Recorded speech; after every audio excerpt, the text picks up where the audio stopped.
nyonso mpona ba prière bosonginga tina komi boye nazala na soins intensifs sina bimi do nazala na hospitalisation normale nazolanda ba soins donc danger moko eza te oh na butu na yoka mukusa one eloko te je suis là kuluta sawa yani mos na bino buluga yeyo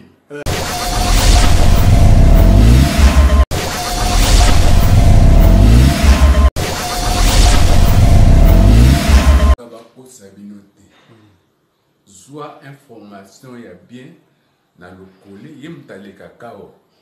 me wolanda te muto auto te kama tembela zoleka o na yoki ya ni mosi et puis boso bakiselanga bambula gaza ya lelo te voilà gana ça voilà na ça vraiment merci na bana Congo nyonso mpona ba prière bosonginga Congo nyonso mpona ba prière bosonginga tina komi boye nazala na soins intensifs sina bimi do nazala na hospitalisation normale nazolanda ba soins donc danger moko eza te oh na butu na yoka mukusa one eloko te je suis là kuluta sawa yani mos na bino buluga yeyo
Contre le Seigneur, il a dit tout ce que moi je priais. Aujourd'hui je vais tout remettre en haut.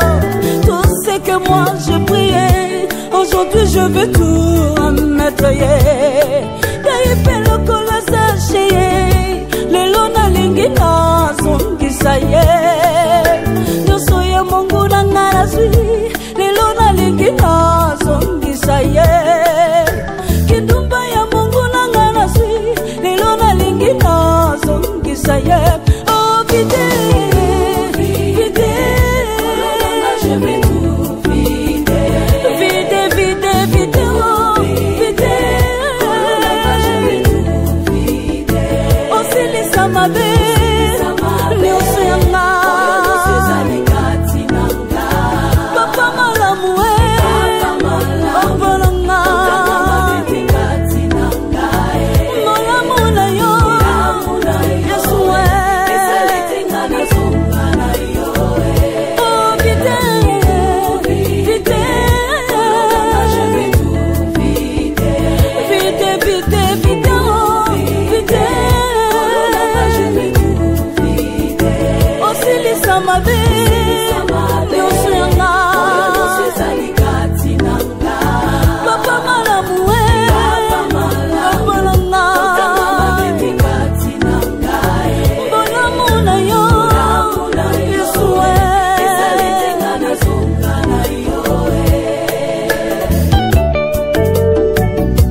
simba te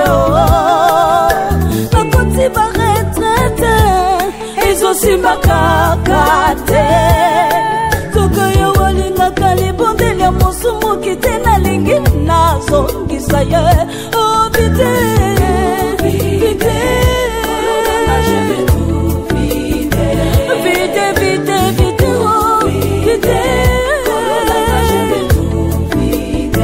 osilisa mabe nyonso yonga papa malamu we babalanga malamu na yo esalitenga na zonga na yo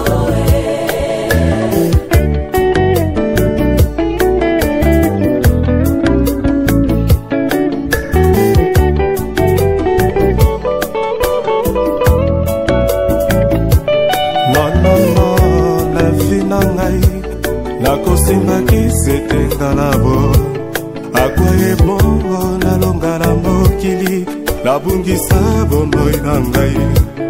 etumba kozwana na fi na ngai